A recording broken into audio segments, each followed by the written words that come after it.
For more than 6 decades, Robert Redford stood before the world as a symbol of restraint, privacy, and unshakable grace. But behind the gentlemanly silence, behind the careful smile that Hollywood adored, lived a man shaped by 6 women who altered the course of his life forever. In his Sundance interviews, at film panels, and in rare moments of personal reflection, Redford hinted that fame never defined him. Relationships did. Love did. Loss did. And the quiet choices he made when no one was watching did.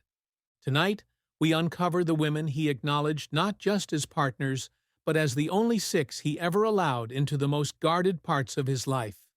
Their stories reveal the Redford the cameras never caught, and the man he finally admitted he had always been. Number 1. Lola Van Wagenen. Before Robert Redford became the golden-haired icon of American cinema, he was simply a lost young man trying to outrun the chaos inside him. Long before Butch Cassidy made him a household name, and long before Sundance defined his legacy, there was Lola Van Wagenen, the woman who, by his own admission, brought me back to myself when I was drifting. Their love began in the late 1950s, not under red carpet lights, but in small apartments, borrowed dreams, and whispered promises about a life that hadn't yet taken shape. She was educated, grounded, politically aware. He was artistic, restless, still healing from the death of his mother and the uncertainty of his future. In later interviews, Redford admitted he owed her more than the world ever knew. Lola gave him stability when his drinking spiraled after his mother's passing. She encouraged him to study in Europe, supported his transition from art to acting, and believed in him long before any studio executive did. By the time they married in 1958, he was not yet Robert Redford the legend. He was simply Bob, a young husband terrified of failing the woman who believed in him so fiercely. Their early marriage was humble, marked by small paychecks, their first child, Scott's tragic death, and the quiet resilience of 2 people trying to rebuild their world. Redford later said, "The tragedy changed everything, and Lola became the anchor that prevented him from collapsing under the weight of grief." Even when fame arrived, fast, overwhelming, irresistible, Lola remained the steady heartbeat behind it all. She gave him 4 children, emotional refuge, and the rare kind of loyalty that doesn't fade with applause. She wasn't just his first love. She was the foundation he spent his entire life building upon. Number 2. Christie Brinkley. When news quietly surfaced in the late 1980s that Robert Redford and supermodel Christie Brinkley had grown close, Hollywood barely knew what to make of it. Redford was already a legend.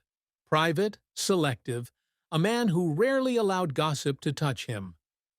Brinkley was 29 years his junior, the dazzling face of CoverGirl, and one of the most photographed women of the decade. Yet behind the scenes, during industry events and charity functions in 1987 and 1988, their connection had an unusual sincerity. It wasn't reckless, it wasn't loud, it was curiosity. 2 very different worlds briefly folding into one another. In later interviews, Brinkley spoke about Redford with a softness that suggested respect rather than scandal.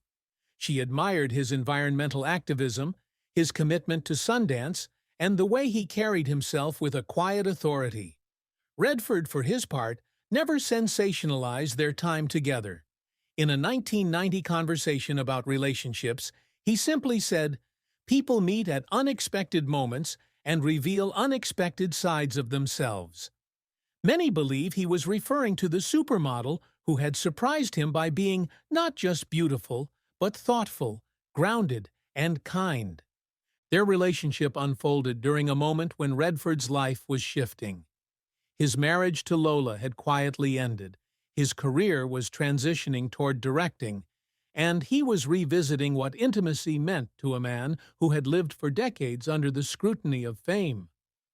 Brinkley brought lightness, someone who could laugh easily, challenge him playfully, and remind him of a world outside Hollywood politics.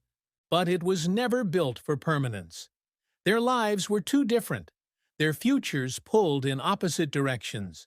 Still, Brinkley became a brief but meaningful chapter, a reminder that even the most disciplined man could be caught off guard by unexpected affection. A fleeting romance, yes, but the kind that opens a window just long enough to let a new kind of air in. Number 3. Sonia Braga. By the late 1980s, Robert Redford had already achieved a status few actors ever touch. But in 1987, while preparing for the Milagro Beanfield War and navigating the political tensions surrounding Latin American storytelling, he met a woman whose presence carried the same voltage as his own. Sonia Braga. She was already a star in Brazil, fiery, elegant, and known for portraying women with depth and sensual intelligence. Hollywood called her the Brazilian bombshell, but Redford saw something different. He saw an artist. Their connection formed during industry events and through mutual friends involved in socially conscious cinema. In a later interview, Braga said Redford treated her with respect first, admiration second, a sequence that mattered deeply to a woman who had grown used to being objectified. Redford, meanwhile, was fascinated by her political awareness.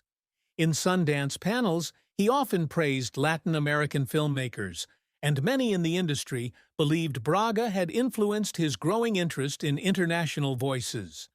Their relationship, stretching roughly from 1987 into early 1988, was passionate, intense, and rooted in mutual curiosity. They spent time discussing activism, cultural identity, and the responsibility of art. Redford later mentioned in a private press roundtable that he once fell for someone who could argue and out-argue me, and made me grateful for it. Insiders long believed he was referring to Braga, but two powerful spirits rarely find an easy path. Their schedules were brutal, their careers global, and both were fiercely independent. They cared deeply, but neither could offer the compromise needed to turn passion into permanence. Still, Sonia Braga left a mark. She reminded Redford that love could be bold, intellectual, and disruptive, that sometimes the heart needs not comfort, but challenge. Number 4. Lena Olin. When Robert Redford met Swedish actress Lena Olin in 1989, he was entering a new phase of his life, one marked by creative reinvention and emotional recalibration. He had transitioned fully into directing, spending long stretches in isolated editing rooms, shaping stories with the precision of a man searching for meaning beyond fame. Olin, meanwhile, had captured international attention with the unbearable lightness of being, earning a reputation for portraying characters with an almost aching depth. Redford admired intensity, sincerity, and emotional courage, and Olin possessed all three. They crossed paths during award season gatherings and through mutual European filmmakers. Redford later hinted in an interview that he had briefly fallen for someone whose emotional honesty startled me, a comment many biographers believe referred to Olin. Their conversations often drifted toward art, vulnerability, and the burden of reinvention. Olin was fluent in emotional intelligence, and Redford found himself unexpectedly open in her presence. Their relationship, spanning late 1989 to 1990, unfolded quietly. Two artists navigating affection while both wrestling with transitional periods in their lives. Redford once said, "Timing is the unseen architecture of love," and with Olin, timing proved to be the very thing they could not command. She was beginning a new chapter in Hollywood. He was wrestling with solitude, adjusting to life after long marriage, and carrying the ghosts of the past he rarely shared publicly. Despite the tenderness between them, both understood their future paths were misaligned. Olin soon fell deeply in love with film director Lasse Hallström, and Redford stepped aside with the dignity that defined him throughout his life. But Lena Olin remained one of the rare women who touched the side of him that feared vulnerability most. She reminded him of the beauty and fragility of opening one's heart after decades of emotional caution. Number 5. Cathy O'Rear. By 1990, Robert Redford was navigating a life in transition, divorced, redefining his artistic voice, and searching for a quieter existence far from Hollywood noise. It was during this understated chapter that he grew close to Cathy O'Rear, a woman almost entirely outside the public spotlight. She wasn't an actress, a model, or a celebrity. She worked behind the scenes, assisting on creative and environmental projects connected to Redford's foundation circles. And perhaps that was why Redford gravitated toward her. She approached him not as an icon, but as a man. People close to Redford often said that Cathy provided something he had rarely known after fame consumed his life: uneventful days, honest conversations, and the comfort of someone who didn't need anything from him. In a later interview about the importance of privacy, Redford noted, "The best relationships are the ones that require no performance," a sentiment quietly linked by insiders to his years with O'Rear.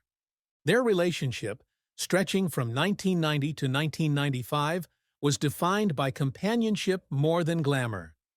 They spent time in Utah, where Redford's heart had long been anchored.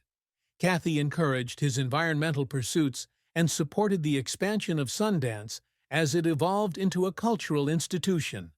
She was present during a period when Redford was reshaping his identity, not as the golden boy of the 1970s, but as a filmmaker determined to lift new voices into the spotlight.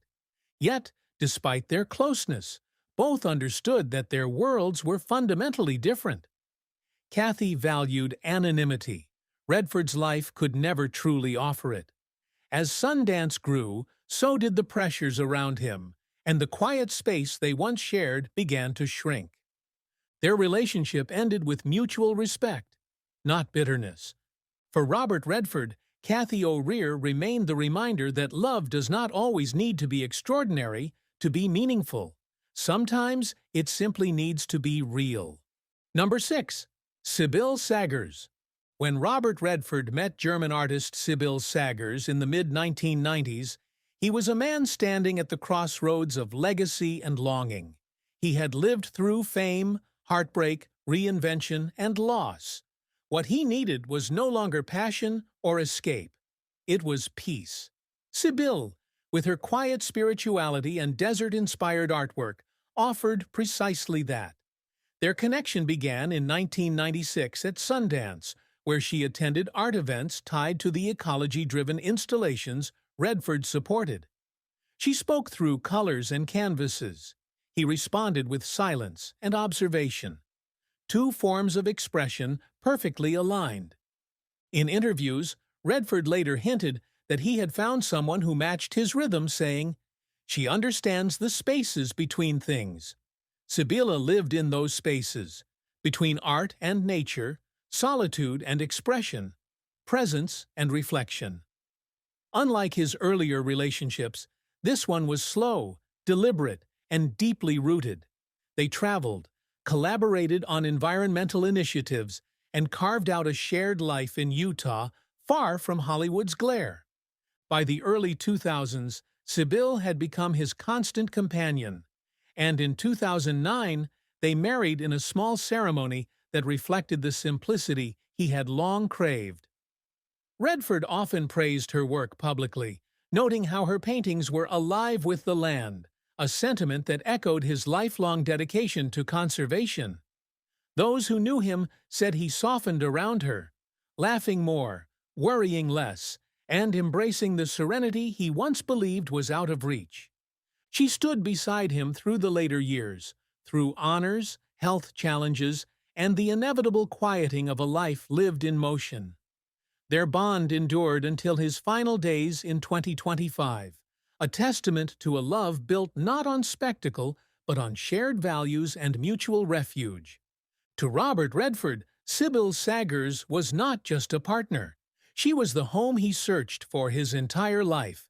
In the final chapters of Robert Redford's life, These 6 women formed the emotional map of a man the world believed it already understood. But behind the awards, the activism, and the iconic roles lived a quieter truth. Redford loved carefully, intensely, and rarely. Each relationship left a distinct imprint: Lola's grounding warmth, Christie's unexpected lightness, Sonia's fire, Lena's emotional honesty, Kathy's quiet companionship, and Sybylle's lasting serenity. Together, they reveal a life shaped less by Hollywood legend and more by the fragile human connections he guarded so protectively. Redford once said, "The real story is the one people never see." Perhaps this was it, the collection of loves that steadied him, challenged him, and carried him toward peace. Which of these chapters surprised you the most? Share your thoughts below. Your voice keeps these stories alive.